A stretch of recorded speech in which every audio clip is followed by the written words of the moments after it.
All right, welcome. This is Striking Gold for the Rip'n'Ship LITCG. That's the Long Island TCG, I believe. cEDH 10K.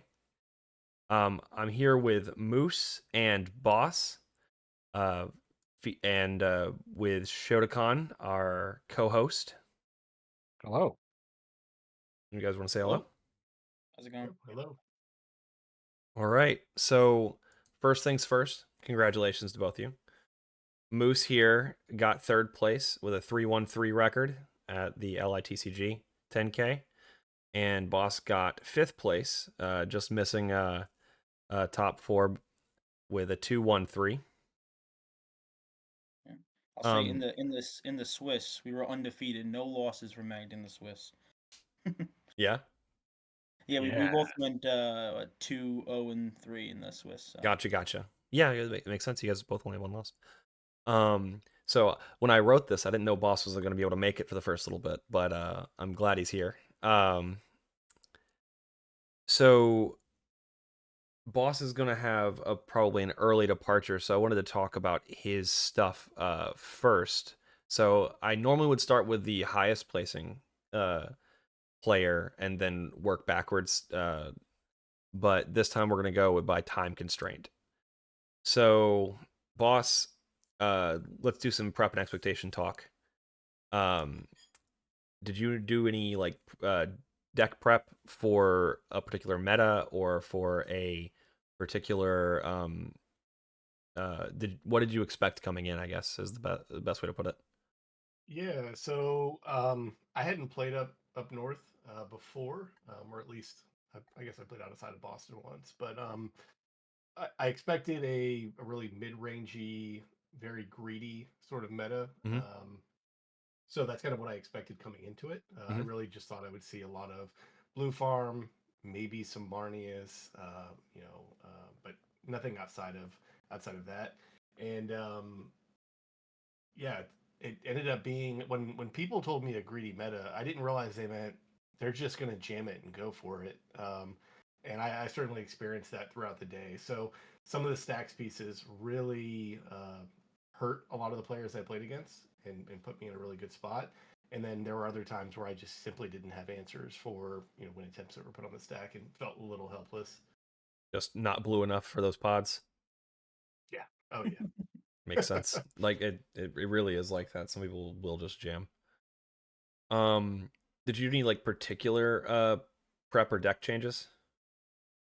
No, not really. I had considered running, and I'm still testing, even looking at cards like Wasteland, Strip Mine, and the one that I'm really thinking about is Field of Ruin, Mm-hmm. just because I'm on so many basics that it actually could be something that I'd consider, but not right now. I think a big issue that I ran into this tournament was not having enough red sources. It actually cost me in my semifinal game. I mulliganed 3 times and never saw a red source, so it was rough. That's something I'm looking at fixing right now is my mana base. So you lost a game because you didn't hit your red source. Did you have a meaningful game where Strip Mine, Wasteland, or Field of Ruin was the reason why you locked someone out? Well, no, I didn't run those in this event, but those were cards that I were actively thinking about because of the Gotcha. amount of Rog Thrast that are running around. Gotcha. But in also in all fairness, not hitting a red source would not have saved me from the turn 2 Atali. Yep. So it just felt bad, but you know. Fair enough. Um, I think we have time to run the same questions by Moose. Did you do any significant prep for this tournament in terms of meta, what you were expecting, etc.? No, I mean this is my home store, Rip'n'Ship. Shout out to Rip'n'Ship in Deer Park, Long Island. Whereabouts are you? I'm deeper on Long Island, like way by the Hamptons, like Mm. really deep. I'm still like 45 minutes to Deer Park where they're located at, and then probably an hour to where the tournament was, which is at Nassau Coliseum. Gotcha. I live in Forest Hills, so it's roughly the same amount of time for me to get there, but the other way. Gotcha. Cool. But yeah, so Rip'n'Ship's my local store, so I mean a lot of people I played against I've played against before, and Gotcha. it's correct. It's extremely mid range. I mean TNT probably runs our meta. Mm-hmm. TNT and Kennen green decks right now. was a lot of TNK, but since the bans, a lot of people have switched over to TNT. But I don't honestly play much between tournaments. I played a tournament the week before, didn't do so hot. But that's probably like the closest I've played between tournaments. I probably should play more between tournaments, but I don't know. What I've been doing is working I decently. will. So It has been working decently, but yeah, we can remind me later. I can find you some good places online to get more games in. I can yeah, for sure. introduce you to the magical world of Spell Table. Yeah, I've Um, played a few times on Spell Table, okay, not much cool. though. So, how did you do? How do you feel like you did against like the blue the TNT Kitten like mid range fest? Yeah, I did fine. I didn't really encounter too many problems during this tournament. I Hmm. mean, I have some cards in there that I specifically play for them. Something like Hmm. actually I just put in before this tournament Dampening Sphere for Gaia's Cradle. Those sorts of decks. I'm very removal heavy. So trying to take out a lot of like their threats, keep Kinnan under control, Hmm. keep TNT under control, stuff like that. But I try to kind of hold my interaction for stuff that's affecting me. So nothing crazy. I think I did fine against them. Okay. I don't think I saw too much TNT this tournament. I have to Yeah, it look at seems the like an match. average amount, maybe a This little bit this less. tournament had like weird decks I was playing against. Like if you Yeah, see yeah. like We'll some. get into that. I like to see the list. I saw Lumra somewhere. I think it was like your last round. Your last. Yeah, there was yep, that was We'll that talk was about it because I see Torpor Orb and Lumra in there, and I'm like, oh, well, I'm yeah. happy for you, There's but a I'm also story in sad. there. There's a Yeah. story in there. Oh, good, good, good. All right. So, um, quick question before I move on, boss. Do you remember your rounds, or should we just press on? I mean, I remember like that was kind of the thing I was working at was like trying to go back because I didn't take the game notes. But I remember how the each game played out. Okay. If that helps. So since I know you're going to be on a tighter time, let's talk about like, at least your first couple of rounds, and then and Sure. then at least the janky draw and the top 16. Yeah, So yeah, and it's a like if it helps, like I mean, the first two games were pretty straightforward, and then we got yeah, three draws where there were sorry, there's no visual aid here, where friends. We had them, but we didn't. There was some wires crossed. Don't worry about it. So first round, I remember there was or actually, I don't remember what the makeup was. yeah. Do you remember? So there was a Rog Thras was I'm pulling it up on top deck to see if I can go back and remember. Um, I can't remember seat one. And then two was a Rakdos deck, but a commander I had never seen before. He got mana screwed that game and really just did not play Magic after the Magus of the Moon came down. Was it And then Bladewing? I Yes, really don't it was know. Bladewing. It was Bladewing Yeah, the Arisen. Yeah, I I had looked never it seen up. it before. Yep. Yeah. Seat one was on something pretty straightforward, and he was doing his thing. It might have been TNT, Mm. because he got it. He got oh yeah, it was TNT. He got 3 value engines out that game, and I was like, we're just dead. Seat one. He kept his first 7. So the turning point of the game was going into. I think it was my turn 3.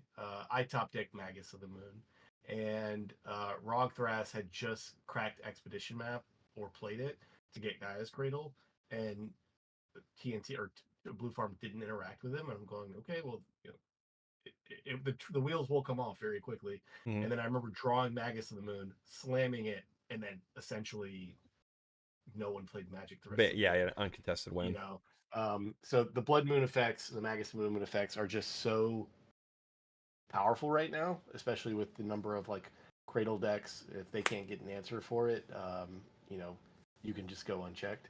So Hmm. that one felt really good because of the Blood Moon. But outside of that, we were just going to get stomped by Blue Farm. Like I said, he had, I think it was Polywalk, Timna, and some other engine. Maybe it was PF. No. Yeah, I don't know. But he had 3 pieces online, and I just remember going like, "This is awful." But you're able to just like have a pretty standard like turn 5 win afterwards. Yeah, yeah, more or less. I'm not exactly sure what turn ended Sure. on, And then like the other thought that I was considering, because you asked me about stacks earlier in the event, I just realized I never went first in this event, and I think I only went second, maybe once. Mm-hmm. So it's like stacks is awful when you're playing third seat, fourth seat. So Yep. I didn't even think about that after the fact. But yeah, so the Blood Moon saved me. Probably got bailed out by that. Yeah, certainly. It's especially in a top deck, you didn't mull for it. Mhm. All right, game 2. Yeah, game 2. I'll never forget this one because seat 1 slams Blind Obedience on turn 1, and it Rough. was I think it was Marnius. He was on Shadow of the Keys. The Master of new the Keys. Yes, yeah, he was on that. Then there was TNT and Esper. And when Blue Farm, or when, sorry, not Blue Farm, when Blind Obedience gets played turn 1, my first thought is, how fast can I get to batter golem and that combo. And thank God I didn't take it out because there was some real consideration of removing it. Um, but the relevant play in the game was I get turn 2 Goblin Engineer, Mm-hmm. and I'm thinking about the cards. I'm like, do I just get batter golem and really telegraph what I'm doing?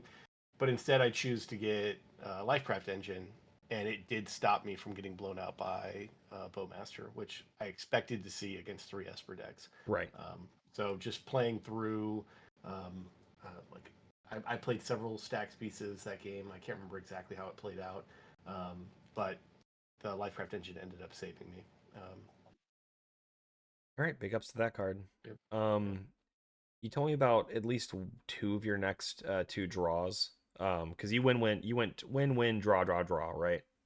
Yeah, yeah, and they were wonky, so I can like basically there's just 2 play patterns in the third and fourth round, and then the fifth round was a slugfest. It was a true draw, not intentional draws like round 3 and 4. 3 and Round 4 were 3, IDs. 3 and 4 were IDs. Okay. At some point, not like when we sat down, but Okay. through game actions. So Um, they were more like so a forced draw, not like a time draw.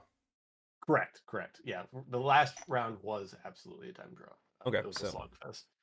So So yeah, 3. yeah. So round 3, the relevant play was an intuition that gets opposition agent, uh, and that leads to him grabbing the blue farm player grabbing Thassa, Demo, and Tainted Pact, and there was really no way to stop him. Clarification. However, Was the Oppo live on board when that happened? no, Okay, so they got. Yeah, the guy got. Okay. And that was from Blue Farm, a really good player, Jordan. And so he packs the first counter magic on his turn because it goes right into his turn after that. Mm-hmm. He goes Thassa Demo, fights the first piece of counter magic with the Tainted Pact. They let that resolve, and then they show him another piece, or they were going to show him another piece of counter magic. He asked the question, if you can counter this, I'll offer a draw, because he didn't want to lose to the Tainted Pact, or the Pact negation resolving and then not being able to fight the next piece. And we showed it to him. So he offered it. We took the draw. It was already a conversation about, do we draw before that, because that would basically guarantee top 16. Mm-hmm. Yeah. So that was pretty much it. Because you were at 11 points at that point in the 5 round. Yeah. Yep. Yep. All right, round 4. Round 4 was super weird. This probably should not have been a draw. To be honest, the Tevish Thras player punted the game. He was able to resolve what we thought was a culling ritual going into Tevish. Instead, was a Mana Vault culling week, or culling the week into here into the Abyss. And I was 1 mana short of being able to old untimely malfunction and get that. So he ends up getting half his deck and mistakenly shuffles his new hand into his deck while putting the win on the table. So the judge ends up giving, I think, the next player in priority the ability to select a curated number of cards based off the math that we had did. I think it ended up being like 35 cards to put into his hand. So he had no counter magic to fight the interaction that was about to happen with the Thassa on the stack. Mm-hmm. So he ended up offering a draw, which was just a weird game. We should have lost. So yeah, that was That's real rough for him. Question: Was the untimely the correct play in that context? Well, I didn't have it. I was a mana short. Sure. I would have absolutely played it. Yeah, me too. If but didn't work out.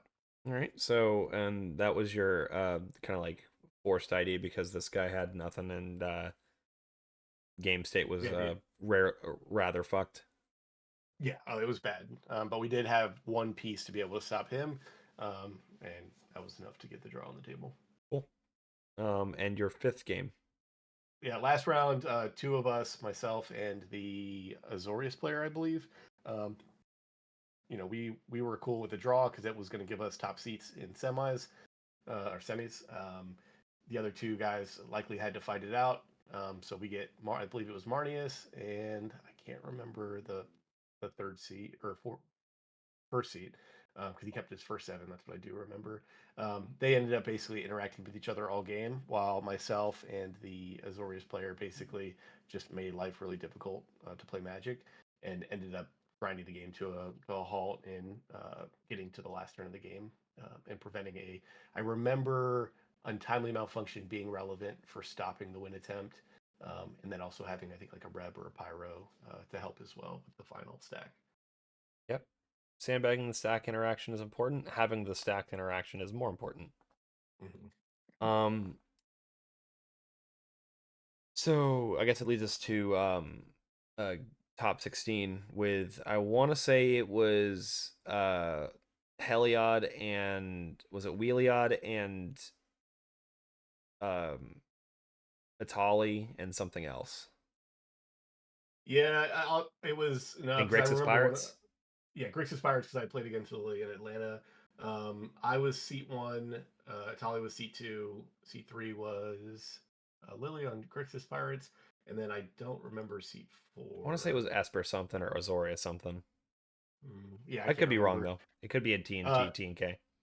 it ended up being like the worst feels bad ever, simply because I mulliganed 3 times, never saw a red source, and the first 2 times I mulliganed, I didn't see a second land. So it was just like felt really, really bad. The hand I ended up keeping had a Soul Ring, an unlicensed Hearst, and I think a Grafdigger's Cage or something like that. And I had to hope to find a red, and the red that I did find on my turn, um, turn yeah, my turn 2 was a Read of Glory without a mountain. So it was just it was Oh, so it's bad. rough, buddy. It was bad, but it didn't matter because Atali came down with turn 2 Treasonous Ogre, um, hits Roaming Throne off of me on the first flip. Oh man. Uh, then Molten Duplications, and then hits Tainted Pact off of Grixis Pirates. He Tainted Pact for Food Chain. Ironically, the last card in his deck, he flips his entire deck over, That's but hilarious. proceeds to make infinite Atali activations to hit Thassa and win the game. So it felt bad, but sometimes that just happens. I mean, that's kind of like the ideal Atala game though, so props to them. Yeah, yeah. All right. Well, I mean, So good job making it to top 16, bud. I mean, top 8 yeah, even. You I did well. Yeah, I appreciate it. I'm gonna hop out, but thanks again for the time, and look forward to chatting with you guys soon. Absolutely. Thanks for coming, buddy. Yeah, thanks for Yeah. showing up, bud. All right, guys. See? Take it easy. Yep. Later. And it bears repeating, or bears mentioning rather, because we don't have the visuals for Boss's list versus the Magdanomicon and Moose's list, but they are very, very different. Oh yeah, I think we're 24 cards different. Yeah, he's got Vigilantes, he's got Gadrak still on the list, he's got a couple of different interaction pieces. Well, his list you can't even like access anymore unless you saved it. I didn't save it, so I don't have it Yeah, anymore. because it's now updated to As mid of this range. week. Because yeah, Yep. he's changing to mid range. Right, and I so convinced him. well, I mean, you beat him by 2 spaces, so I think that's how it works. Your opinion just matters more than his. So Yeah, forget that he won a 10K like 2 months earlier. it doesn't Yeah. matter. It doesn't matter. He won a tournament. I haven't. And my I had a terrible showing at the Play to Win event, and except for the fact that I nearly top 16 using his tech. So that's that's neither here nor there. So let's talk about your deck list real quick before comparing it to the Magdanomicon. It's not very far off. This actually might be the closest that we've ever had. Oh yeah. So it's mostly lands. Like there's a couple of you have less like utility pieces Yeah. and more interaction. Yeah.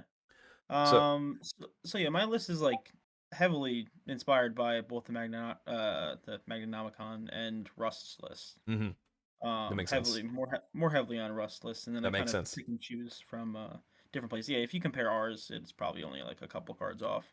So More so recently, he started adding like Agatha's and a couple other things that I don't really trust, but they're but okay, but I feel like some cards are less important now that we have Lifecraft. I mean, it yeah, all depends on like how comfortable you are just like YOLOing into your Grafdigger's Cage.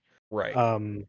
But that yeah, situation doesn't come up all that often. But like Rust and I have both had situations come up where Grafdigger's Cage fucked us. To the point where Rust, really, yeah, Rust, in like 3 tournaments in a row had Grafdigger's Cage lose him games because he just like 2%ed 4 games in a row or something like that, Yep. or 4 times in 2 tournaments, where he just didn't draw his out Yeah, before he drew all of his win conditions. yeah, for the viewer or for the listener, I suppose. Agatha's is your secondary like backup piece for using armorer and or engineer to sort out the issue that if you draw your entire deck and you can't put anything into the field after you get rid of your Grafdigger's Cage, you can just lose the game and be walled from winning from just like really really low percentage happenstance. yeah, And some people just do not want to deal with that, so they just run Agatha as a backup.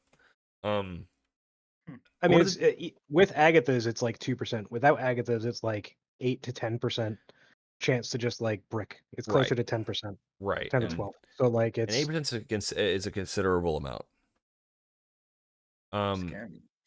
uh, so let's start with what I'll call the curious inclusions, things that like make me scratch my head a little bit. Sure. Why Ramanap without anything that cares about not colorless sources? Just I just before this tournament or before the last tournament, I took out Warping Whale. Okay. So partially because I didn't think to take it out, partially I don't think there's much of any downside to playing it, and it can get someone that's greedy with an ad or something like that. Are you in arena? Um, no. Okay, so that'd be why. Like that's only real like playable downs like non-bow is arena as a red source. Okay. Yeah, no, I was just curious about that. Yeah. I mean, it almost came up. There was one game where someone got real greedy with an ad and I didn't have the mana to activate at the time, but I did have something else we could talk about later. Yeah, 5 is a lot. Um, 5 is a ton to just try to take add-ons off of like 1 or 2 cards. But let's talk about the cards that I feel like you should be running but aren't, considering what you're running in the list. Yeah. So So, yeah, go go ahead. for it. Relic of Legends is something I'm thinking about. I don't see. I want to test it. I don't see the upside that much. It just seems like a bad vehicle. Um, with Gimli and Gloin in the list now, maybe it's a little better. Even though like Gimli, I'd rather be attacking with. Um, to me, it just seems like a bad vehicle. But I mean, people seem to be liking it. And then City of Traders is something I've never added. I've run into the problem with not enough red sources a lot before. Mm-hmm. Part of the reason why I went off Warping Whale and then like kind of switched up a little bit, probably switched the mana base a little bit more. But City Trader is also something I've never tested. I highly recommend it. It makes your mid game kind of insane. Like You're gonna make me there, spend there's all that money? Come there's on. a lot of situations where like Magda gets blown up early, but you play City of Traders as like your second or third land, and then you're just like, I don't really have to worry about Magda dying yep, like the first 2 times, Yeah. because I usually have enough mana to replay it. right. And like Rust is someone who's very hard to make like a card because it's all vibes based for him. And Relic of Legends is one of those cards where he played it a single game and goes, "This card is cracked." Yeah. Yeah. And every time that he's played it since, he he messages me again. He's like, "This Relic of Legends card, man. Like, I don't know what we were smoking not playing it before." But like the card does so much, especially in those situations where like you get a God-Pharaoh statue in your hand, or you have multiple things in like the 3 to 5 mana range that you want to be playing. It's also like with just Magda out, it's a double red soul ring, essentially, that Yeah. also makes you a treasure. Yep. That is true. It's Yeah, really I mean, it's the best 3-mana rock in the game, bar none, and For our deck at least. The fact yeah. that like we have a 2 mana commander is something that like makes it really good. Yep. The only Mhm. decks that use it better are like Rogthras. Yeah, And it's literally one of the cards like I was probably gonna put in for my tournament this weekend. I just got my foil copy in, so now I can if you're stay blingy. if you're But deep on Robo yeah, I mean, Dwarves and Legends, like Shop, Traders, and Relic of Legends are like it feels really good. Like it's like, you know, it's 2 cards out of the 99, but like it when they hit, Workshop. yeah, Workshop. I don't know how I feel about. Workshop is, I play 30 lands so I can play Workshop as a spell, right? But Okay. they play the same way though. You kind of you play your dwarves, you like your regular dwarves out, turn 1 or 2, and then then turn 3 you slam it, and you have interaction on top of the fact that you're just dumping a Robo Dwarf or 2 with Or your a vehicle plus your Robo yeah, Dwarf or whatever. exactly. Yeah, I guess also my like counter to that is like when I have a Robodorf in hand, I'm like at all costs not trying to cast it. I'm trying to hold that up Right. No, unless I'm like actively going for the win. we're So talking like about I turn don't 3 or really. 4, where you've played Magda, you've played a regular dwarf, right? You've made 2 treasures on turn 2, right? And now you're dropping your Robo Dwarf on turn 3 with a tapper, just because you played your ritual land effectively on turn 3, and now you have 5 treasures and can potentially pop off. Yeah, I could see Workshop as the 30th land. I don't really want to replace like my 29, but I could see that. It's Yeah, probably that's something what I did. It's an interesting card. I've been playing it as well. Like it's done really well with hands where it's like, okay, I have turn 1 Relic of Legends into a dwarf. My next turn, I am playing Magda. I now get to attack, make a treasure, make another red, play out whatever. Like it, Hold there up are some mana. really good play yeah, there are some really good play patterns with it, but Yep. it's a little bit Like another more. mana vault. It's almost like another mana vault. But even a little better, That probably. that doesn't go away, but Right. like 25% of our deck is artifacts. Yep. More than that, if you consider Yeah. the artifact dwarves and stuff, it's like 30% ish. So it's Right. there's a lot of things that it does hit, but Workshop is also one of those cards where, for a long time, a lot of us valued early hands, but it's not something that we really played for. We kind of just were like, okay, you don't necessarily want to hedge your bets for these things, but if you see those type of hands in tournaments, those are the tournaments you usually do well. Yep. So it's like there's hit or miss reasoning for like why it can be strong, but and much like LED and decks that play with their graveyard, right? Like it's not about it's you when you have it early and you have the option to play it turn 1 and drop something like gross, like a vehicle and a Robodwarf, right? Those aren't like high EV plays. You're really just kind of like hoping, because you've really undercut your ability to play Magic on your second turn. And that's why you got to look at like City of Traders and Mishra's Workshop as like the best third land in the deck, right? Yeah, sure. And you got to think about them like really solid rituals that you don't play on turn 1. And that's the way I would look at them. And the rituals that you get to play every turn for free. After that, so it's like it's really good for rebuilding, really good for playing out cards that would otherwise like kind of eat up a turn. So just a consideration. I think you'll find you'll get a lot more busted hands and kind of rescue some middling hands with these type of cards, because you can afford to play slower. Yeah, can't try them out this weekend because I'm playing the SCG Con Hartford this weekend. Yeah, I have a. Across the- I got a city. I got my city in Japan, and I don't think I'm gonna. I did not spring for the shop in Japan.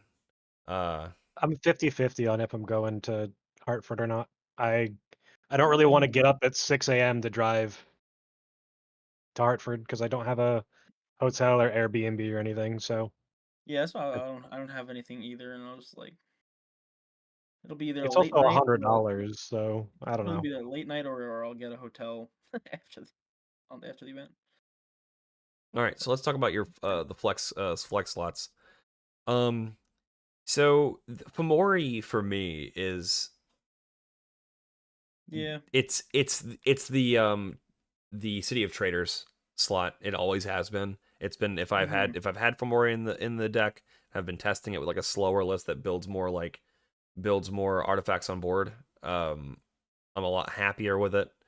Yeah. But as we have shifted away from it, like we don't run Stride Hanger, we don't run Null Rod to like gum up the board with treasures. We don't do anything like that. We don't play slow so much anymore. Like, how have you felt Fomori has done for you? It's done nothing. Right? I see I see the high upside, like the potential of it, and I'm like, I want it to happen. I think I've maybe cracked it once, but only for a couple because I probably had to crack some treasures to actually activate it, Right. and in like a desperation situation, and it didn't get me there. So, yeah, that might be coming out for a City of Traders. There was a window where this card was out, I believe. There's a window where What's this the card was window? out and Null Rod was still relevant because Dockside hadn't gotten banned yet. We're no longer in that world. And it's also relevant if you play Academy Manufacturer, Or Stride Hanger, yeah. but or Stride Hanger, but like Yeah, those cards haven't really been performing. yeah, Yep. So it's kind of a dead land in a way. And paying 4 mana for like a replacement effect for going down 3 cards in your deck, like it's yeah. okay, but it's not the best thing in the world either. It Yeah. looks so good, but in reality, it's like, nah. The one or two times it does its thing, you're like, "Oh, this card's cracked." I know. And Yeah.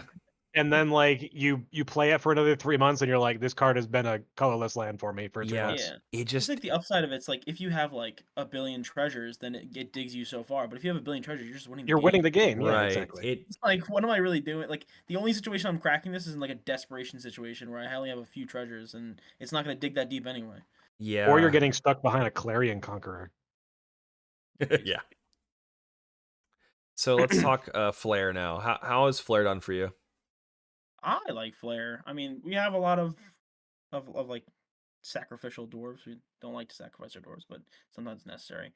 I've gotten some good stuff off of it. You know, I've gotten tutors off of it. Some decent stuff. It's not a card that's like super overperformed. Like it's another card that like looks way better probably than it is, just because we're such a unique deck that a lot of cards that other people are playing aren't as useful for us. Mhm. So it's a card that could be cut.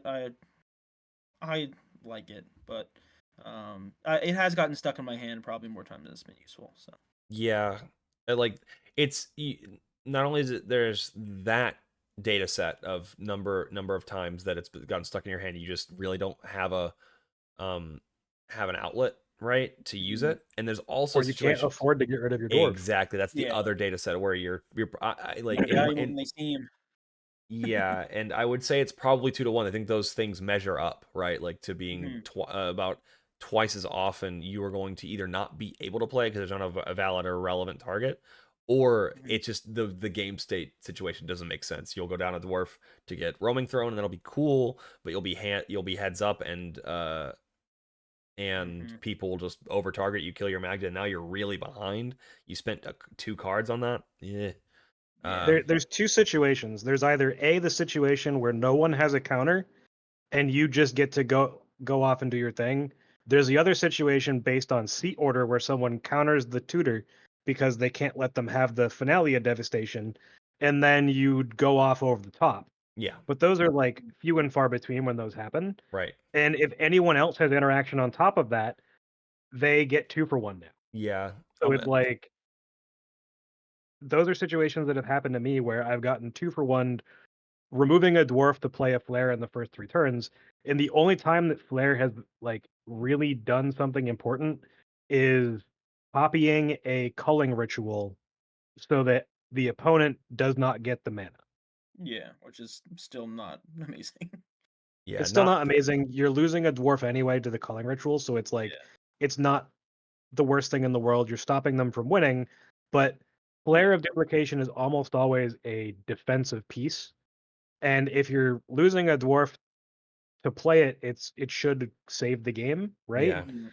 But if you're playing it like right now, going or at least how the meta is for me, you have like the first 5 turns, 3 of those turns or 4 of those turns, Flare of Duplication likely isn't going to be used by sacrificing a dwarf. right. Unless you Mhm. have some cracked hand where you have, 3 1-drop dwarves or something like that where you can afford it.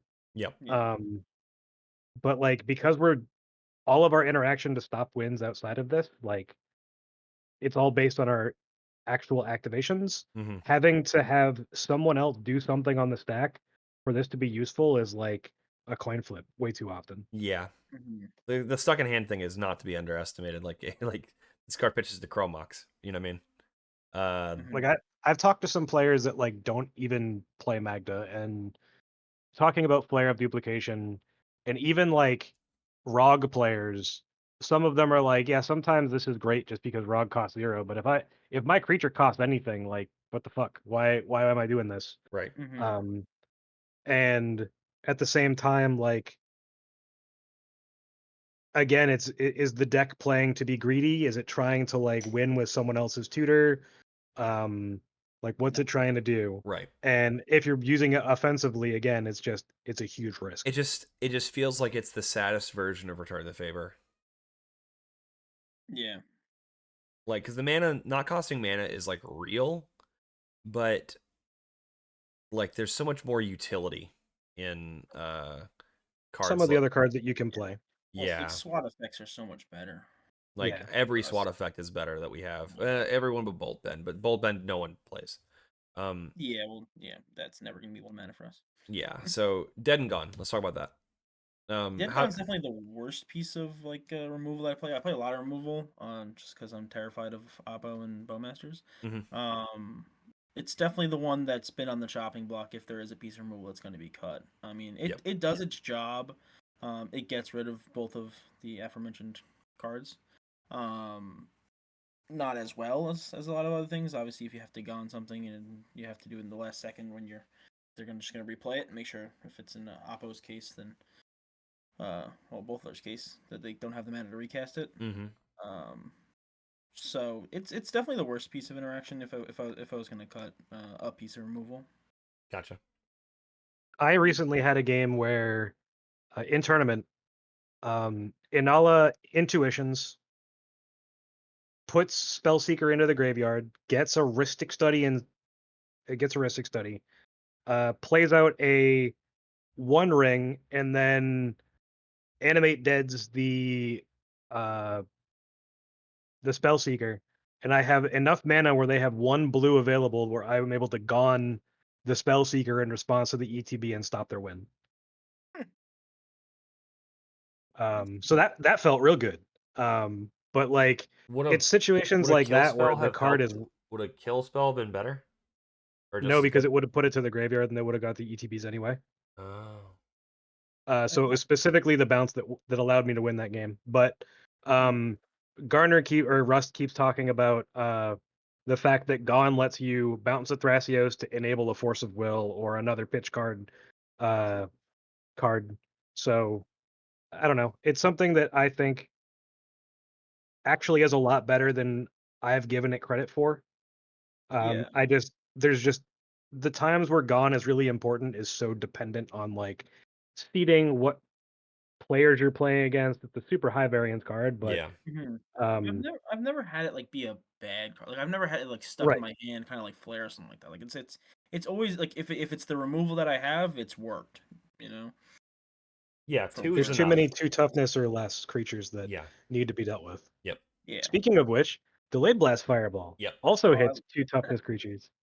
that would be a hard one for me. So um, when I originally playing Rust's list, or very close to Rust's list, he's playing Blasphemous Act.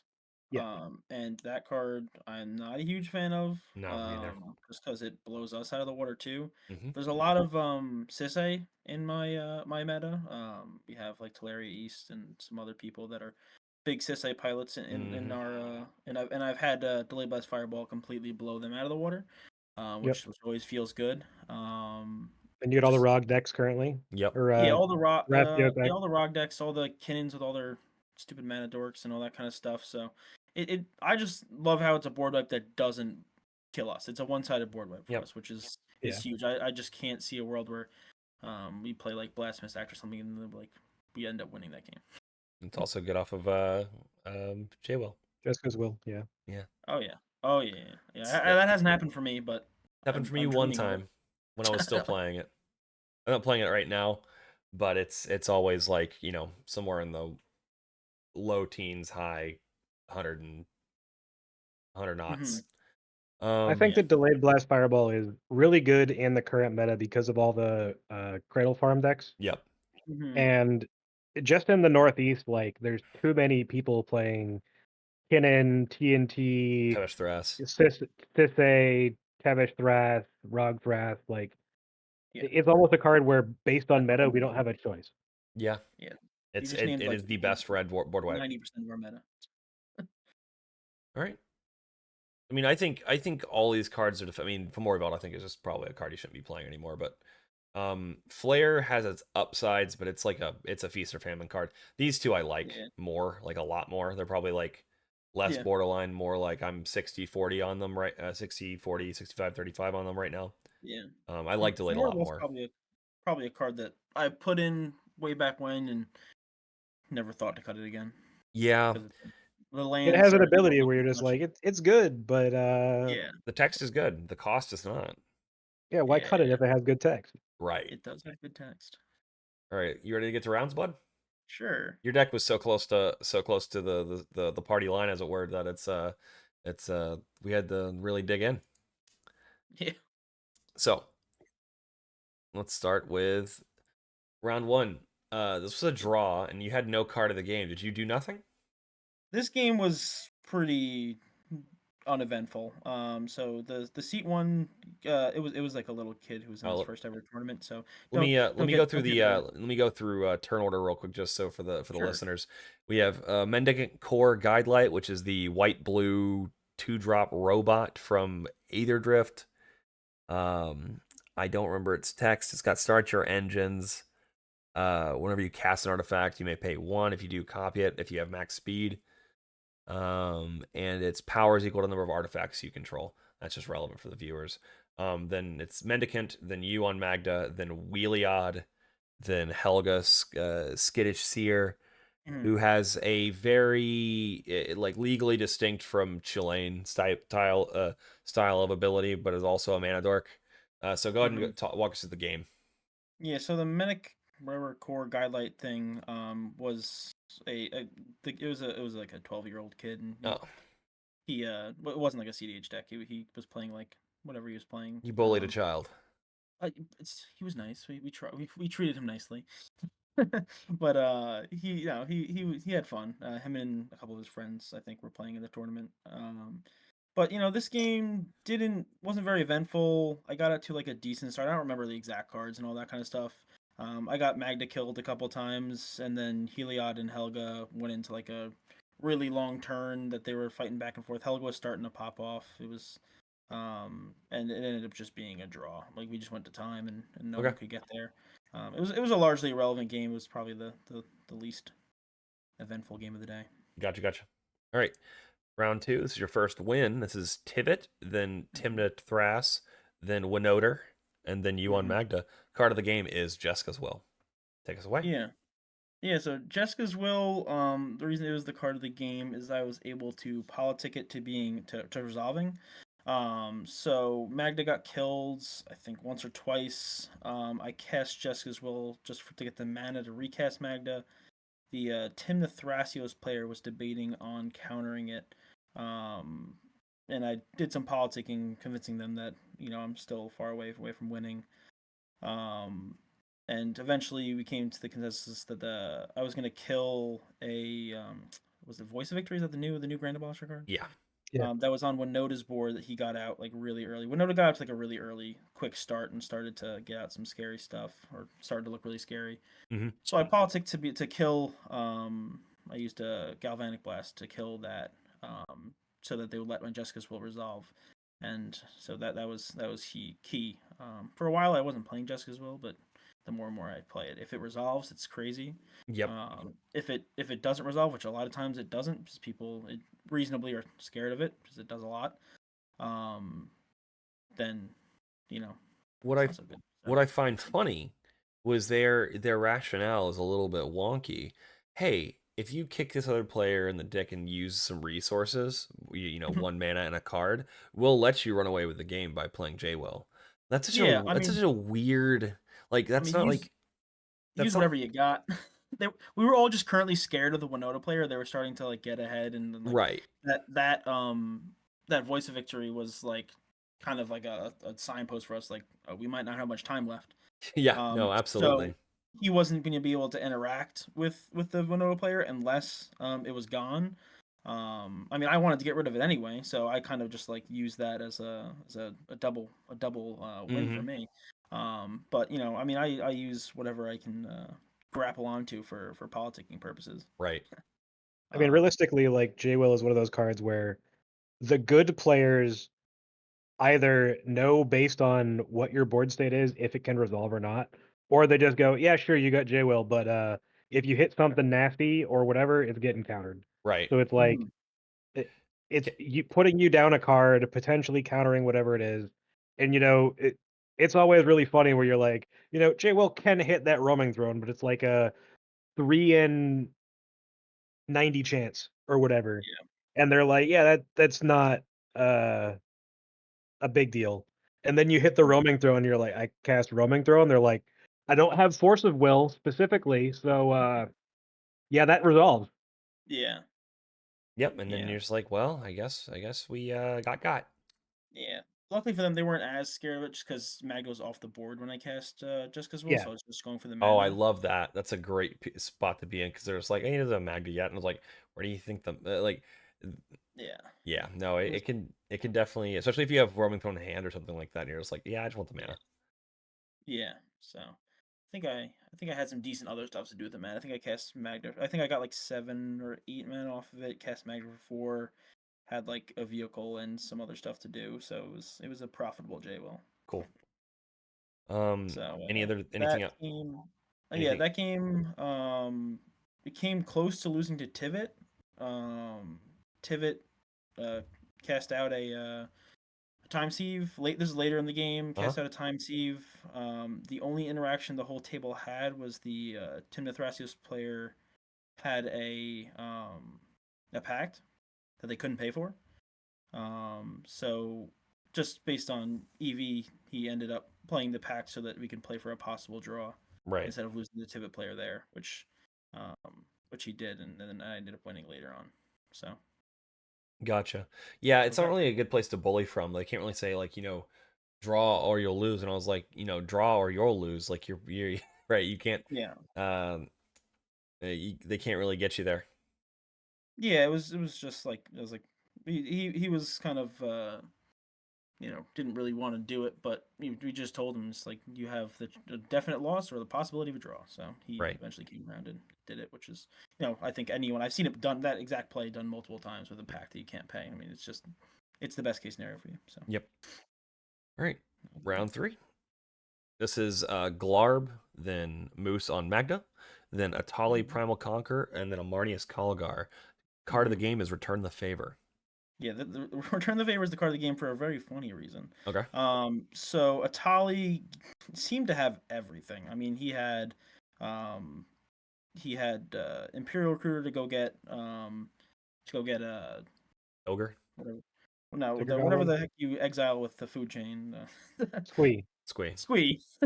And he had food chain natural. He had everything. It Mhm. was kind of crazy. Like turn, I think like 2 or 3 was going for it. But the way that we stopped him, so he had food chain, he had Squee, he had the whole thing. Infinite mana or whatever, infinite creature mana or whatever, I return the favor his first Atali trigger on when he after he went infinite, just so I can hit some stuff and trigger off both Glarb and Marnius had a Mystic, just to see if they can draw into something. Mm. And by the luck of the magic gods, one of them hit Force of Vigor and stopped him. Awesome. So yeah, it was just pure luck. I was like, I have a return the favor to try to do something. We'll see what happens. It was just like a last ditch effort. That those kinds of things usually don't pay off into anything, and it happened too. So that happened, and then the game got really gummy with a bunch of value engines going crazy. There was like a big judge call that we ended up just all drawing because we were all in a good place to draw at that point in the tournament. Yeah, it sounded like people were not keeping it particularly tight this tournament. No, it was pretty loose.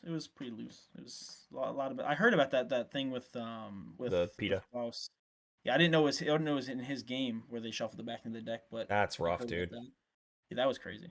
Yeah, well, it beat it, I guess. All right. Another draw. So this is our second win. This is Inala, then you on Magda, then Sisay, and then another Marnius Calgar. Cards of the games are Grafdigger's Cage and Disruptor's Flute. Walk us through this one. Yeah. So this was a pretty standard win. Grafdiggers, I believe I just had natural in my I can't remember if I got this off of Urza Saga or not, but that shut down Sisay and slowed down some of the other stuff that the other players were doing, for sure. So that was a big piece that I got down early and affected the game a lot. And then Disruptor Flute came along later to stop Sisay as well. So Disruptor Flute is a card that's definitely overperforming. I didn't really think too high of it, but it has in this tournament did a lot. So, but otherwise, it's a pretty standard win. Nothing too crazy about it. I don't remember if there's anything else. All right. No, nothing really. All right. Oh, well, this one I had to I had Grafdigger, so I had to do the whole the one ring loop, which before this I don't think I've ever had to do, and my I didn't hit that whatever you said, like 10% chance, 9% chance. So Yep. got into my removal and took care of the rest. Well, you're on Bobble, right? No. Oh, right. Okay, that makes sense. Well, that makes sense. You had to just go through it then. Well, good job. Yeah, I've thought about not going whiffing. back on Bobble or something like that just for like my own sanity and not having to do all that with the one ring, but gotta do what you gotta do. Once you learn it, I'll hand you off some a cheat sheet later. Well, Bobble doesn't work there because you don't have infinite mana. Yeah. So you still can't do it, and you still need access to the graveyard at that point. Yep. So it doesn't work. Yep. Yeah.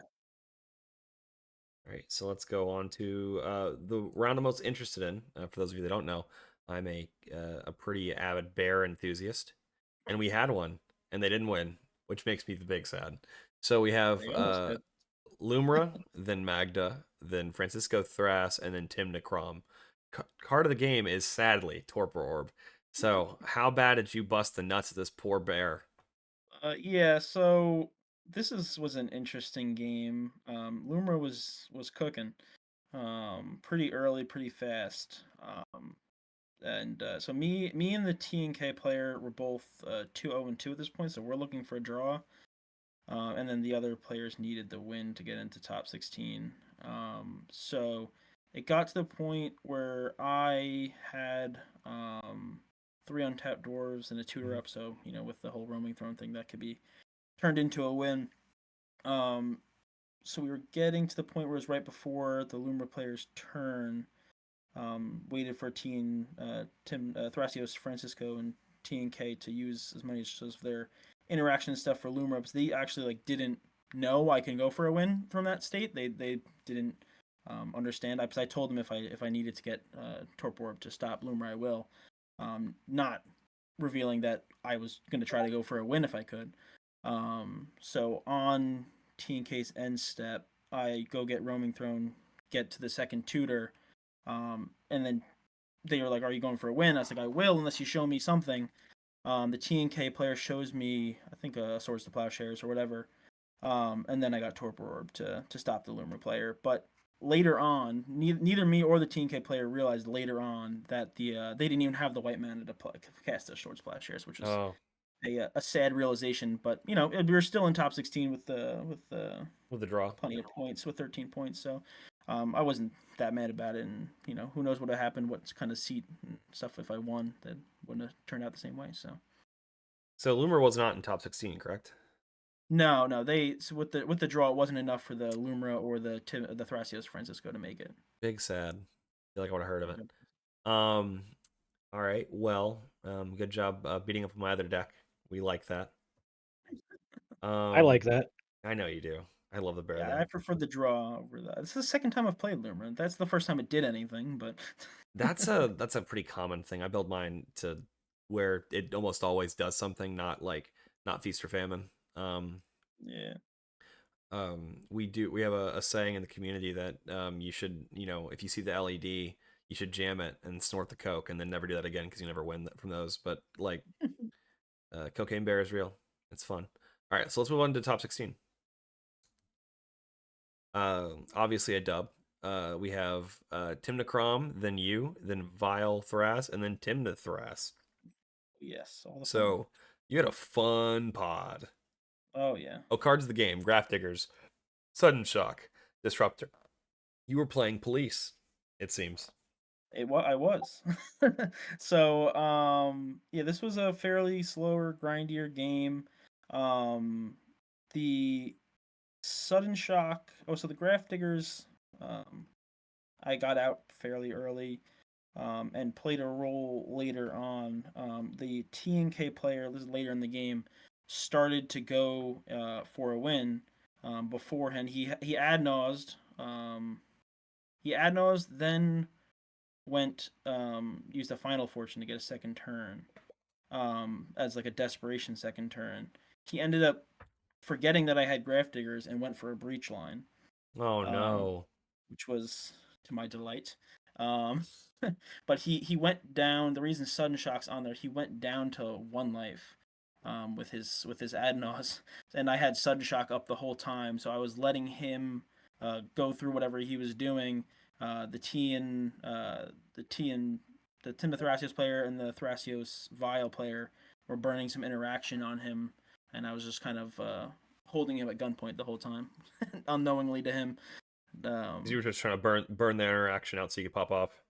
Yeah, so I was holding up Sunshine. If I absolutely had to, I would have obviously killed him with the split second. Mm-hmm. But I didn't end up having to, and it would have put me off of my win on my next turn because I would have had to burn some treasures. But it was just an interesting kind of point where I did a good job at playing the mono red. I don't play any good cards or interaction role. Kind of that sort of whenever priorities pass, be like, I'm playing mono red. What do you expect from me? Kind of deal. You have to have it to sandbag it.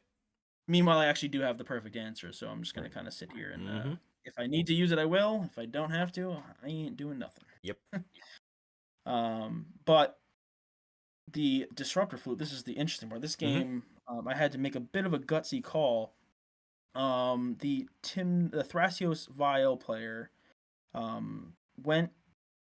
started to pop off. They knew I was gonna go. So after that, the TNK player, lost on his Final Fortune turn. They knew I was going to win on my next turn. The Vile Smasher Thrasios player tried to go for a win as well. Actually, got Basalts and then something that made Basalts into a creature with the 1 mana blue enchantment that makes your activated abilities creatures cost 2 less, whatever that is. Training Grounds. Yeah. They played like this. It was this random common from Murders of Karlov Manor that made Basalt into a creature to allow that. Soul Artifact? No, it was something from. It was a random common from Murders of Karlov Manor. It was like a card I've never heard for because he like tutored for it or like decon for it or something. He did something where he named it and we were all like, "What the heck is that card?" And he popped it out and realized what he was doing. I know him. It's Garrett. He always plays some weird stuff. But he made Basalt into an artifact, and then I had to debate on using my tutor to stop him. But I assessed the board and realized he only had 1 colored mana up, and no outlet for the infinite colorless. So he didn't have He didn't have Thrass out. Didn't have Thrasios out. Only had 1 color pip on the board. No other outlet. So I had to make a bit of a. I mean, it made sense when you're thinking about it. I mean, I knew that I can let him go infinite, and if he did have an outlet in hand, something like a ballista or whatever, or if he was able to get Thrasios out, I could always tutor Disruptor Flute in response to name his outlet and stop him that way. So that's why I was very thankful that Disruptor Flute was in my deck. Right, Sudden Shock and Disruptor Flute, 2 cards that never actually got played, but were very impactful for to kind of hold up and be in my deck, in my hand. So that that kind of decision was a little bit nerve-wracking, letting someone go infinite colorless, and hoping that they don't have it, that they're bluffing. The TNT player was also pressuring me to use my interaction. It was Jorman, who's a very, very good player, and is very good at manipulating. Oh and, goodness, is he? Yeah, no. Oh my gosh, yeah. He's local to my store as well, so so he was trying to convince me and all that, and I eventually just made the call that, you know, if he has it, he has it, and I believe I could still stop it. So right when I said pass and you can go infinite, he was like, "Yep, you're right. I got nothing." So, very good.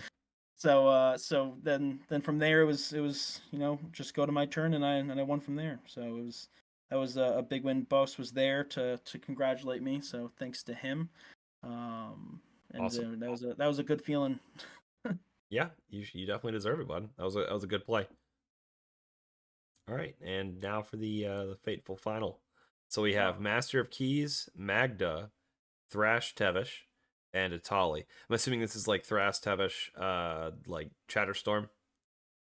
I believe so, yeah. Okay. And cards of the game: Gimli of Glittering Caves and Disruptor Flute, who just keep showing up. So talk to me about. You got randomly always there. So this game was grindy as all heck. I think the game took over 3 hours. Jesus. Even though we already split prize pool and we were all just playing for the playmat and points at that point. So Gimli, I started a really, really good start. I think I had like 2 1-mana dwarves in my opening hand and drew into a third one. I just flooded the board with dwarves. And got out to a fast start, which, you know, in as we all know, will draw some attention. So ended up getting, I think there's a board wipe, but it was the one you pay life into, whatever that is, the black one. I'm blanking on cards today, but Ox Deluge. Yeah, so we got deluged eventually, and that set me back a ton. But I built up a decent amount of treasures by then, was able to recast Magda, and I got Gimli and Professional Facebreaker. Gimli almost got me there. I was able to politic to let him hit with a Professional Facebreaker, so he made 4 treasures by just him, which was awesome. How and who did that? So I at that point I think I swung into Thras Tevesh. And at that point I don't remember how I convinced him to let me do that, but I think because he had some sort of interaction that he knew like he could stop me. I think he had like whatever he had. But I got blown out a second time and then was out of the game for the last 2 hours. Disruptor Flute was it was I was like really hot, number 1 threat for the first hour of that game, and then was completely irrelevant for a while and just being held hostage. Did you ever get to a search? What? Did you ever get to a search? I almost did. I was trying to. So yeah, me and the Thrash Tevesh player, he was politing to let me search. I was trying to get him to let me get Portal, but that didn't happen, and he ended up just like killing before I could get the tutor. So because I think I had the Gimli got me the 4 treasures, and then I had like a treasure vault that I can get the last one for. But he ended up not letting me because I think he needed his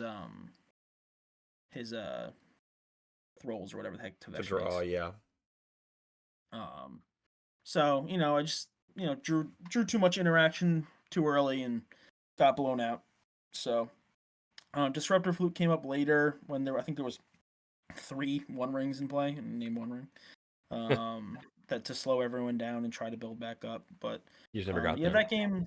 that game was your typical Magda game. Get out hot, get targeted to the ground, and sit there and wait for someone else to win.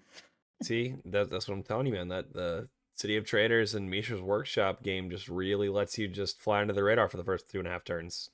Yeah, true.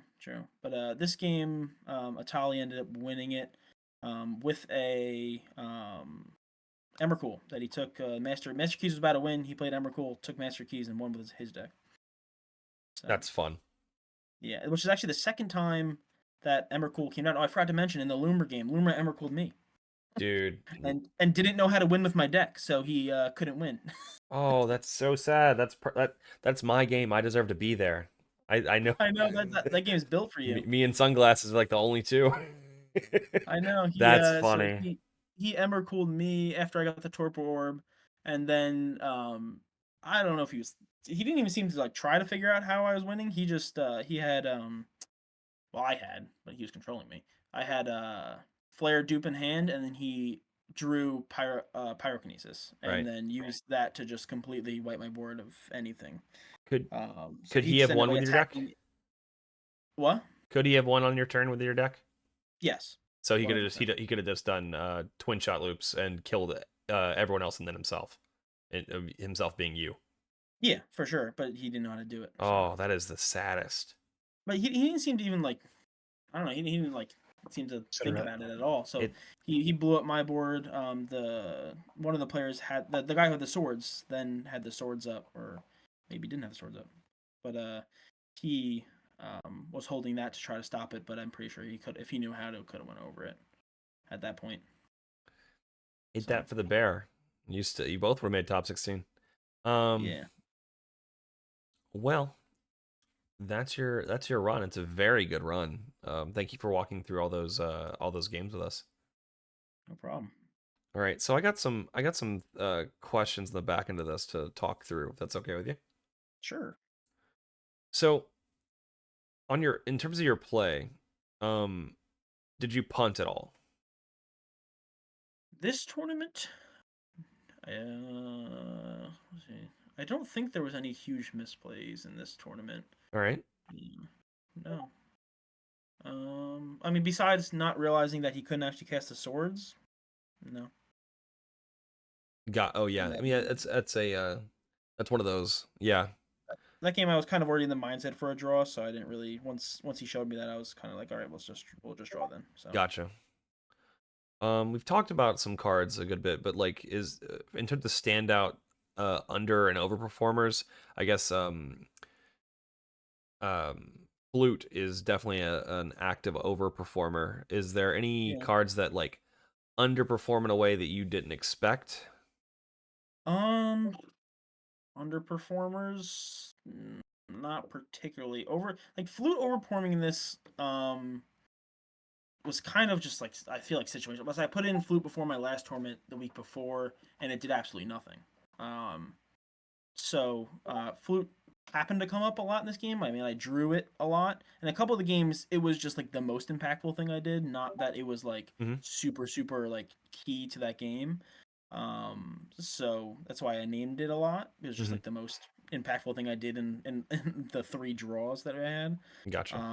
So Flute, I mean, that one game, it was what gave me the mindset in my top 16 game to be able to let him go infinite, because I knew I could stop it with that. Otherwise, I probably would have considered tutoring something before that to not let him go go infinite. In terms of underperformers, I mean, you named a lot of the cards I've been considering cutting, but I wouldn't say there was any card that like, I had dreaded having in my hand or something like that.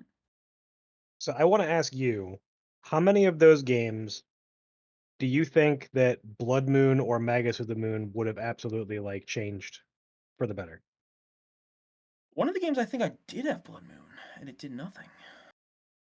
I feel like maybe that's maybe I'm mistaking it for the tournament before this though. I don't know. Blood Moon. I mean, they've been cards that have completely won the entire game. Like the reason I won, it completely shut everyone down, and I won because of that card. And it's also been largely irrelevant. So it's kind of a low floor, high ceiling kind of a card, depending on the pod, obviously, and Right. what they have out. If they have mana rocks out, if they have um, other stuff going on, then they can get around it, and it feels like you took a turn to do nothing. Or you put someone else ahead because they do have the mana Yeah. rocks or whatever. Other people don't. Now you're 1v1ing a cannon and you're just like, I Yeah. draw the interaction or I lose. Yeah, so like there's definitely been those situations where it shuts down one player, which can hurt us in some situations. Now they can't stop the person who's Right. pulling out ahead, but they are cards. I mean, I saw people starting to cut them, and it terrified me. But I could see the point. I mean, they just seem like too good for a mono red deck. Right. But I can definitely see the downsides. It has underperformed in situations. Rust and I are both testing not playing them. Yeah, I saw that. I think at the beginning of the tournament, one of my friends said there's another Magda player over, so that's how me and BAUS got introduced. To always seek out the Dwarves at the tournaments, and he immediately was immediately like, "What do you think about cutting these?" And it was another one of those like, I don't know. Right. Yeah. It is probably the hardest. Like Blood Moon feels like a comfort blankie, right? It just feels like a tool that feels wrong to not include out of raw power, and it doesn't even always do what you need it to, but it at least always does something. Yeah, but when it does, it feels like it feels like cheating. It feels like cheating. It's sort of like 3-ball. It just feels like Yeah. cheating sometimes. I know. So, And then other times it actively loses you the game. it actively loses you the game. Yeah, stacks is like not good, so sometimes it's hard. Yeah. So it would open up 2 slots, which could be huge too. So it's like, I mean, it'd be going to interaction. We don't have any more Robo Dwarves vehicles. No, one of them's going to the mime, right? Oh yeah. I cut 3-ball for The mime. for the mime, but I'd probably put 3-ball back in. Yeah. for what? Oh, go. Oh, that card. Yeah, I saw that. That's interesting. It's Zorn plus Roaming Throne minus. I can't fault it. Like it's not better than Roaming Throne. That's like the worst thing I could say about it. The real sad thing is that white dwarf that's not red. Taru. Biggest sad. I mean, it wouldn't have that effect. It wouldn't have that effect. It would be something stupid. It'd give us impulse draw. I mean, I'd still take it. I'd take impulse draw, but like it'd be like Lelia. If that card was red. Well, yeah, just give Smothering Dwarf to red. It'd be fine. It would be so fine. Maro has said that they are evaluating red as being the weakest right now, and they need to fix it. Like he said, like we are going to fix red in some way. So hopefully in about 6 months to 8 a year, months. 6 to 8 months, we'll see some positive change in that format. Like something a little bit better than Lelia maybe. You just look at the game changers list and you're like, yep, that's the weakest color. Yeah. So in terms of like the biggest problem with Magda is the moment that you become the obvious arch enemy at the table. Yeah. Yeah, when you sit down.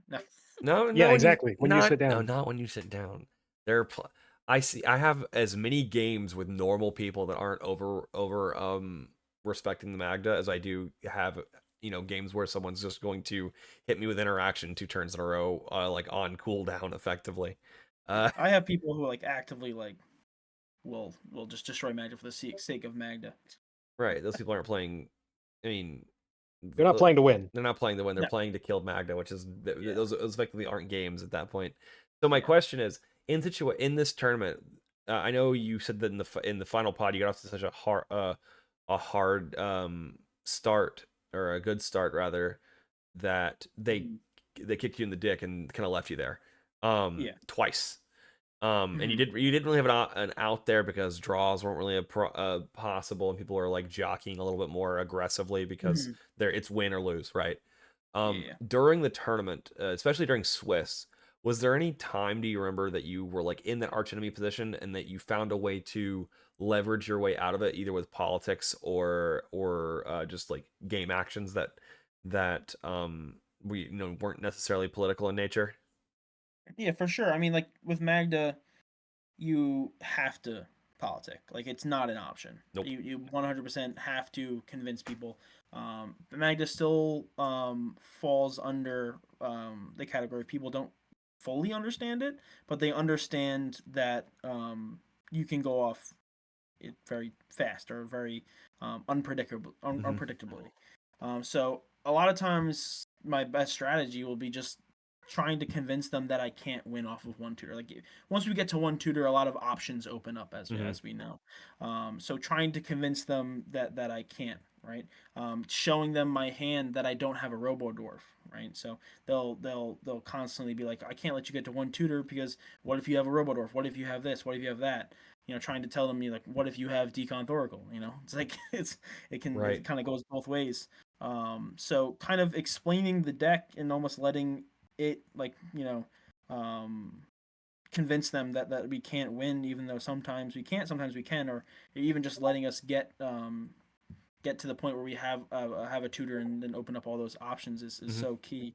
I mean, I'll explain to them, the combo is Clock of Omens and an Artifact Dwarf. I need 2 tutors. I need 10 treasures. Getting to 5 just opens up interaction. Trying to convince them that one tutor is going to allow me to help stop other people or interact. There's all kinds of different ways. It's so situational. Yeah. You have to kind of play where you're at. Yeah. But trying in any way possible to convince them that you're not going to win, especially when you're not going to win at this. Right. At this It's moment. especially important when it's true. Yeah, it will be true, but we also know that like if it'll help us get a tremendously amount closer to the win. Yeah. Anything Right. to keep Magda Like from dying. you have those situations where you're like, I need this activation to make sure that I am going to have something for this person. And you have Magda and 2 dwarves. And you're like, I have these 5 treasures, like that situation where you know that you can win on top. And you're just like, okay, cool. And then, someone goes like you did, you're like, okay, blue farm player, do you have interaction or whatever? And they're like, yeah, I have interaction. You're just like, okay. I'm not going to win here, right? I'm not going for a win right now. And then it's like, okay, I'm not going to interact. And it's like, cool. Go get roaming throne anyway, make 5 treasures. Okay, now I have an activation pass. Yeah, now I have a win up at all times. So that's exactly that situation where it's like you're telling the truth, but we are still putting ourselves way ahead. So, Yeah. But yeah, But sometimes you any have way to do that. Like yeah, you have to be like, hey, I'm going to do the best thing for me. I'm still going to hold up my end of the bargain where I have the interaction up, and I'm still susceptible to you blowing me out here because I don't have enough treasures to go off over the top of you. So like, if you actively want to screw me, then go for it. Yeah. And then they kill Magda, you replay Magda with the treasures you have, and then do it anyway. And yeah. You put them in a prisoner's dilemma of like losing now or losing later. And then they're forced to lose later. Yeah.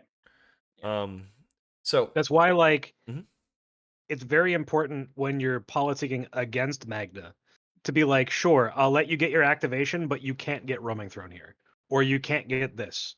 Yeah, that's where them not knowing our deck helps a lot. Yeah, right. Or just so if you know the deck, or you know how the deck wins, or you know that like some board states roaming throne is just going to give them a free activation, like knowing what to say, where yeah, I have this piece of interaction, I can stop you.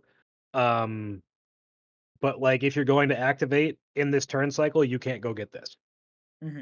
Yep, you gotta be very clear. Yeah.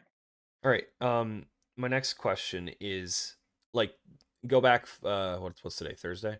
Go back 6 days. You're putting your deck in for the you're submitting your deck, right? 1 or 3 cards that you would change like off the rip. Like if you could re-tech for that tournament, what would you change?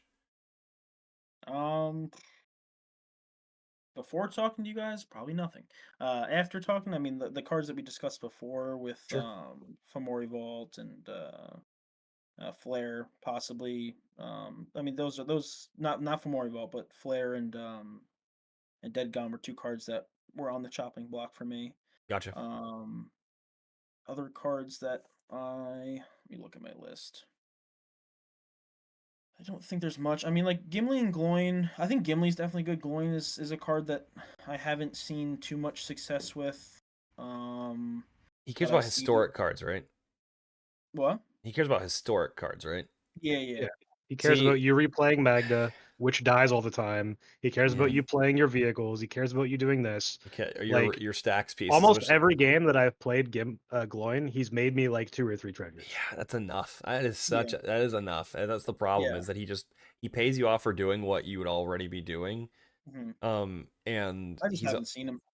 that Is the thing. that's totally valid. Here's the Yeah. thing. I don't know about Ragavan, but like, the City of Traders, Relic of Legends, like now with Go-Go as another legend, I think I've- we're starting to cook with some legendary gas here. Ragavan has been a card that I've thought about adding in for a while, especially recently. It was a card that I've debated for this tournament. It's hard to just- connect with. It's hard to connect with, and it only makes the treasure when it connects. Plus, are there that many cards in other people's decks that we want to be casting? Not really. if we want In Not the really. first couple turns, not really. But like the thing Yeah. is, like the dream scenarios, like hit a tutor, hit a something like or hit their Yeah. ad nauseam and get them off of it. Yep. yeah. But like the big upside for that card is that if you're on a higher density of 3-drops that have an impact, like turn 2 Blood Moon, turn 2 Magus of the Moon become more consistent when you have access to things like Ragavan. Yeah. But outside of those like pseudo magical Christmas land scenarios, like Ragavan gets you treasures, cool, but like unless you have a Mox Amber or a Relic of Legends out as well, like it's like you said, it's not making you treasures in the mid game unless they're choosing to not block. Yeah. And a lot of times people will not block because they don't want to lose their dork. They can't afford it based on the hand they kept. But like sometimes it's a very high variance card. We I will say. run vehicles so we don't have to play chicken. This card is all chicken, and you are forced to play it. Yeah. I mean, Gimli's chicken too. Yeah, but Gimli's at least a dwarf that gives you a treasure on attack. At Yeah. least that. I mean, he's 2 mana more, but he's also a legend. He's there's a lot of good things about Gimli that are not dependent on what your opponents choose to let you have. Yeah, it's really funny when you have Gimli, Facebreaker, and Zorn out, and you just wiped everyone's board with a Portal to Phyrexia, and Now you make 30. even though Magda was removed in response. Yep. Oh, yeah, that's fine, man. I make 11 treasures. We're happy. Yep. That would be sick. All right.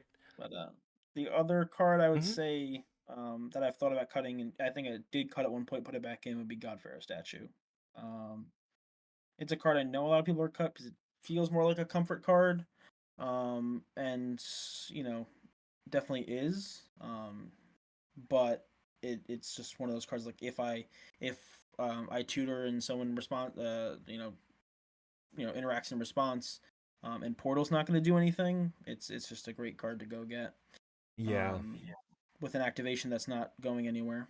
Mhm. So Yeah, you don't want to be forced into a situation where you have to go get the One Ring, or you have to go get mana, or you have Yeah. to go get like your vehicle of choice. It's just like always good. So Yeah. I would say it's more It's not consistent. always good. It's It's consistent, but in there's definitely the scenario situations where you have a tutor that you can't win with it. Yeah. It's just like a card that you can get, and it's the wrong choice. Yeah. There are times where it's the wrong choice, where your opponents are like, "Well, all I had was free interaction, and you cucked me." And yeah, it can actively lose you games, but at the same time, like, it can also make it so that they can't interact with you. They can't use their deadly relic anymore, and now, okay, well, now I win the game. And that's and the thing is when situations like that where it can lose you the game, you're just like, all right, I'm gonna pull out this God-Pharaohs, and you're gonna tell me why I shouldn't. Better yet, you're gonna show me why I shouldn't, and then we're gonna put God-Pharaohs back in and get the Wondering after you've told me what you're using, and you're not gonna use it on me, right? Like Yeah. that's the kind of like the stacks pieces that you have but don't have to play, like flute and the search for GPS. It just so much leverage and so much just free information. You can telepathy someone effectively. In a lot of cases, like you can just straight up strong arm someone so they don't get kicked out of the game. And I just don't think that there's enough reason to drop that card. There's worse cards that we could drop before we drop this card, and I feel like good. I also really like its win through the One Ring. So that came up not in this tournament recently, right? I had to win through the One Ring and On the final turn specifically? I can't remember. I don't think it was the final turn, but I think we were really low in time, and I probably wouldn't have gotten to Another go turn. to like their turn and like Yeah. been able to do the thing. I think, but I mean, it's just I know you can like obviously like stacks out and then like Well, no, get, you kill both other players, and then you just kill the third player on their upkeep true because it yeah. forces them to be the next person in turn order. Yep. Yeah, yeah. I don't think we were up in time, but it's just it's a lot of times it's a comfort piece, but it also is like good enough to kind of keep in. It's not like Yeah. Spine where it was just a comfort piece. I mean, Spine isn't just a comfort piece. It's like it does have some value to it, right? Yeah. But at the Definitely. same time, if you're activating defensively, we have so many more tools that deal with the same problems outside of like Cradle. And even then, like if you're worried about Cradle, you still have Damping Sphere and some other things that can work. But yeah, I mean, it's one of those cards where realistically you needed 3 tutors in a game to win with it, and it doesn't happen. Yep. Mhm. So I got a couple more questions. How are you feeling about Magda and the place in the meta? It's it's all right. Right. It definitely benefited from the meta slowing down. But I don't think it's Magda's such a like a pilot dependent deck. Like it has so much to do with how well you can pilot it, how well you know it, how well can you politic with it, and not as much on what the other players are kind of doing. I feel so. I think it's fine. I don't think it's gotten worse or better. I think it's gotten better. I think its draws have gotten a lot better. Not draws in like drawing the game, but like your first 6 cards after your first 6 turns after your thing, they've gotten more consistent, more relevant to your game plan, more likely to progress you into the game. There's less non-games where you have a decent opener, you get stopped, and then you don't draw anything for the rest of the game. We have fewer of those now. I think You definitely like build back faster and better and stuff like that. yeah, I also think people have gotten a lot smarter about not dumping their hand as thoroughly as they had been. Like the people Yeah. that were people that were on the Go Fast plan a year and a half ago, like around the roaming drone time. There are times where, depending on the pods and the player I'm with, if I have a second 1-drop dwarf, I won't play it. Right. Absolutely. Absolutely. I'll intentionally slow roll my my stuff, and then I get that vehicle out, and then the next turn it's like, okay, I'm at 3 treasures or whatever. I need to get to like 7. Okay, here's my other dwarf. We're gonna do the thing. I get to go get my roaming throne. That gets me to the point where I need to get the clock win. Yep. Yeah, I But like, definitely think it's like so beneficial to be able to sit back and kind of sit in the shadows if you can. Like doing the math, if you don't have to play that dwarf right now and the math still works out where you're going to win at the same exact time, why play it? Yep. right. Why invoke the Eye of Sauron, right? Like just don't. Yeah. The best way to beat a 3v1 situation is to never find yourself in it, right? Yeah. Because it is an Yeah. uphill battle, both politically Yeah. and from like just game actions. You don't have a whole lot of leverage in general on the stack, Yeah. or like once people have decided you're the threat, it's harder to work them out of that. It's much better to judo them while they are considering the table is kind of at parity. Hmm. Yeah, I definitely think like most games that you get out to like a super fast start where you have all these one drop dwarves and you're ready to go on turn 2, 3. You just get blown out because Magda is a deck that, despite people's thoughts, is easy to interact with if you want to, right? Any sort Yep. of creature interaction, any sort of Bounce removal of spell. any sort Yep. is gonna stop us. So if you are the first threat, you're probably gonna get blown out because most decks have plenty of stuff for us. Yep. So, is there anything here from this tournament, like a deck, a card, an interaction, a play pattern, that you didn't know about or had previously overlooked that people should be on the watch out for? Lookout is the word I want. Uh, Lookout. Not really. Um, just try. I mean, as we just said, just try to sit back as best you can Mm-hmm. and not make yourself the threat. You know, when priorities pass to you, I'm just the red player, right? Yep. Or I don't have anything, or try to hold up your artifact dwarves in your hand. I recently went on more artifact dwarves, so I can kind of hold them up and get to 5, and try to cast it. If it gets countered, then we continue to hold up. If it resolves, then we win. Yep. So just that kind of that mindset of kind of sitting back and only doing something when you have to do something Mm. is what's led to success. That's the most important thing with activations too, is like there are so many times where you'll get to 5 and people are like, I'm gonna bully this person into using the activation. Mm-hmm. And then you're able to just, because let's say you're last in priority order, you look at the player and you go, hey, unless you show me your hand, I'm just gonna let them win. Mm-hmm. Because I'm not gonna get bullied into using my resources that I have to Rebuild the win. painstakingly accrue just to save the table and then have you win next turn. That's not happening. Yep. Mm-hmm. Yep. So that's really important. Suicide pacts are very, very important. Like, do you say, like, I'm not blinking, motherfucker? Like, just straight up. You gotta make sure they know that forcing you to tap your mana so they go back in priority, or just bullying in general just doesn't work on you. You're willing to Mm-hmm. politic, but it's everything's gonna be an exchange Yeah. of information, not a like I've got you in the corner now because you're afraid of Mm-hmm. losing, right? You gotta Yeah. be Yeah. you Stand your can't ground a little bit. you got you gotta believe that they care more about not losing than they care about getting value out of you. Mm-hmm.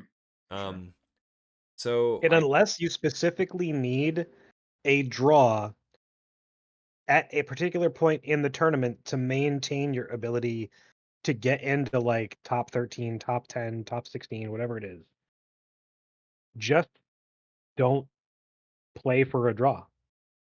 Oh yeah. Like either play for specifically to win and don't interact unless you absolutely have to, mhm, Yeah. Exactly. or Before I use a tutor to stop someone else's win. I mean, like I'll make everyone show me their hand to make sure they got nothing. I mean, like it's absolute last scenario if yep, I have to go get like a torpor orb or Graph Digger's Cage or whatever to stop someone else's win. It's yep. it's do or die at that point. I'm mind right. controlling everyone's next turn, or kind of leverage. Mm-hmm. If I'm the last counterspell, effectively, I get the entire table's brain on a tray for Mm-hmm. sure. Yeah, Um, definitely. so this is an opportunity for you to share your particular flavor of wisdom, whatever that happens to be. If you have like a skill or a tactic, I know we've been talking about that for a minute, but like if there's Yeah. something that like a skill you think people should be working very hard towards, or if you have any tips for people that maybe more uh, newly initiated to Magda are just trying to bulk up their skills, what would your advice for them to be?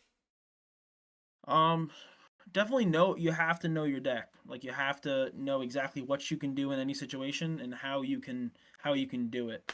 Something like the Magdanomicon has helped me tremendously in learning all these different lines and how it's changed over time and all that kind of stuff. So you have to know your deck, what you can tutor for, what you can get to, all that kind of stuff.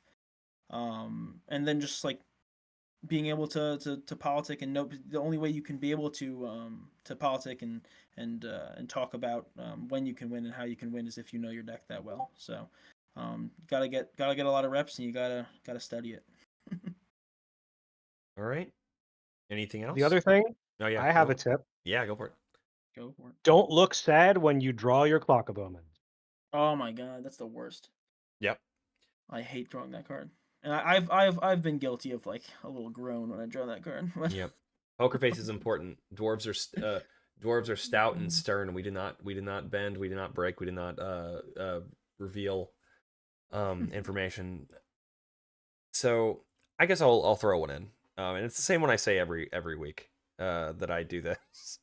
I've only done it like a few times, but it's worked every time. So I wanna talk about magical thinking and conditioning, because Magda's greatest threat at the table is people over-respecting her or not believing you when you say, "Hey, I'm not winning right here. You don't need to respect me." It's one thing to lose when you had the win. It's one thing to be in the position to win and then get stopped, or getting stopped just short because they correctly identified that moment.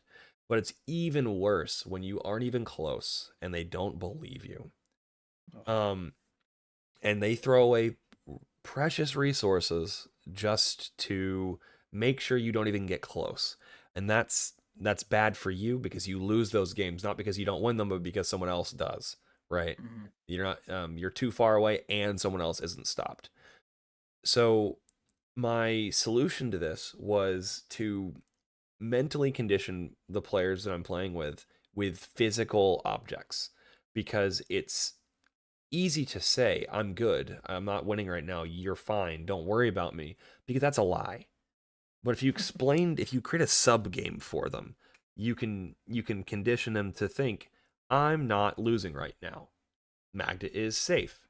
So what I've done is and I'm going to shout out Gold Sabertooth here, because he had a special golden Magda treasure token and then like a set of regular treasure tokens. I have 5 of those and the one special one from the Patreon.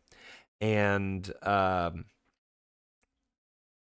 I show the regular treasure token, show all my bevy of other treasure tokens to the players. I say, "These are my play-in tokens. These are my play-in treasures. I play the game with these treasures.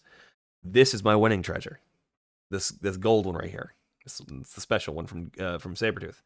And I would say, "This is my winning treasure token. If this is not on the field, you do not have to worry about me."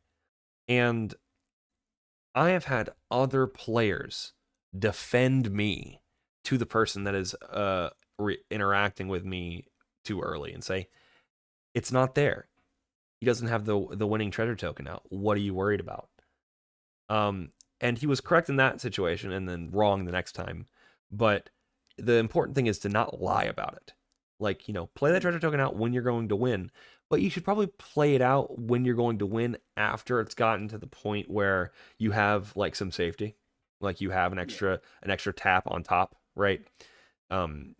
Which may mean you slow roll yourself a little bit, but you are the most dangerous point of the game for Magda is the treasure generation phase where you're not a threat, but people perceive you to be. It's way more important to get through that phase cleanly and find any way to not have Magda get killed, because that's the worst thing that can happen. The literal worst thing that can happen is that you get time walked by Magda getting killed.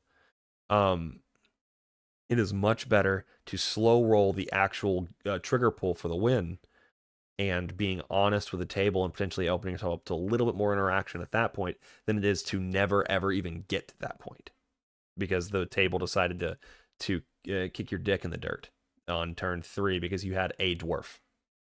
So find ways. Good. I do similar. I have blue sleeves and red sleeves. One treasure is in a red sleeve. And I will always say this red sleeve treasure will only be out if there is win on board.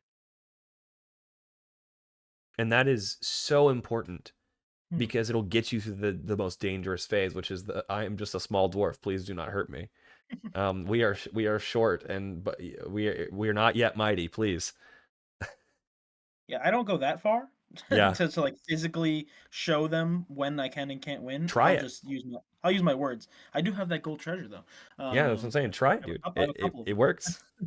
But yeah, I don't go as far as to physically show them because I like to maintain a little bit of mystery. Sure. But when I am getting overly targeted, I will use my words to convince them that I cannot win. Right, show them exactly, how many treasures I can get and how I can do it, and then what I can do with that, stuff like that. So, but that's an interesting To strategy. me, it's a combination because I will always start with what you're saying, right? I will always try to basically be like, "Hey, this is what my plan is, et cetera, et cetera." They're like, "I don't believe you." And then you just go, "Hey, I have this red treasure token.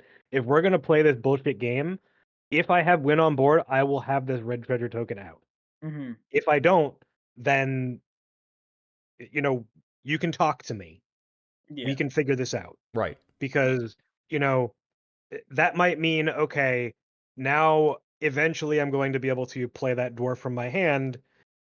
Oh, now I have win. Okay, I'm going to activate. I still don't have win on board. Okay, I'm going to get my clock. The first treasure that comes down for that activation is going to be the red one.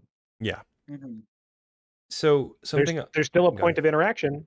If I only have that one red treasure, it's still threatening a win, but Mhm. at the same time, like, unless there's 3 or 4 treasures on top of that, then you don't have to worry. You can Yeah. still, interact. So something I'll say to that is because I like to start with creating the mental construct of the rules by which we are playing, right? The rules Yep. by which I am playing. If you start with the construct, you're setting yourself up as an authority on when you are going to win the game that someone else has to assail to politically make headway into convincing someone else to over target you. If you wait until someone has been convinced or has convinced themselves to over target you, that you're now trying to, uh, build that construct of this political construct of I'm not going to win the game unless I tell you I'm going to win the game. The tide's already coming in when you're building your sandcastle. So my thought there is to establish rules early, be honest often, be vocal in that situation, and it will serve you well. And like Sho said, be very, I guess as both of you did, said this, like you have to be able and willing to preempt bad mistakes with the opportunity to parlay over like mutually beneficial solutions to problems. Like I'm showing you this card. I would like to play. I need someone to tell me why I'm not going to play this card, rather than I'm going to play this card. They put the counter in the stack. Both cards are now on the stack, and now we're working through game actions, I guess is the best way to put it. You can take back that counter spell, but you can't take back the your played card. So there's a lot of points of political maneuvering where you can announce things and talk about things where you are not held to particular game actions, but you can still leverage the intent of those actions to gain political points and free information. Sure. Magda's a yap deck. For sure. All right. Um, I've also found, like, Mhm. specifically, like, depending on how you can be interacted with, if you're explaining to someone how you can be, interacted with, if people look at their hand, if people, put a card to the front, if people, you know, change their body language, like, stuff like that is also really important. Mm-hmm. Yep. Agreed. Yeah. Well, I think that's my soapbox. I really like the sixth treasure. It's such a it's also very fun. You get to create a sub game for the rest of the table that I have to play in. You're like Jigsaw, really short and dangerous. It's legal Shahrazad. It's legal Shahrazad. That's actually really funny. Oh my goodness. I'm gonna get some treasure tokens that are just Shahrazad. I'm gonna buy some Shahrazads and write treasure on them. Um, That's a great one. Thank you for that. All right. Well, back to the beginning of this. Moose, congratulations on top 4ing, buddy. It's a phenomenal a feat, and I wish you many, many, many more victories and top cuts. Do my best. Yep, and I you know what? I'll make my way out to Rip'n'Ship sometime soon. Oh yeah, definitely. There's a lot of heavy hitters. I know. It's a tough meta. We have quite the array of top standings in the top deck rankings that come to the store regularly. So, well, if you're brave enough, come on down. I talk a big game, but I'm very happy to lose. All right. Well, thank you both for being here. Thanks for your time and your effort and your wisdom. And I hope everyone listening got something out of it. This is the latest installment of Striking Gold.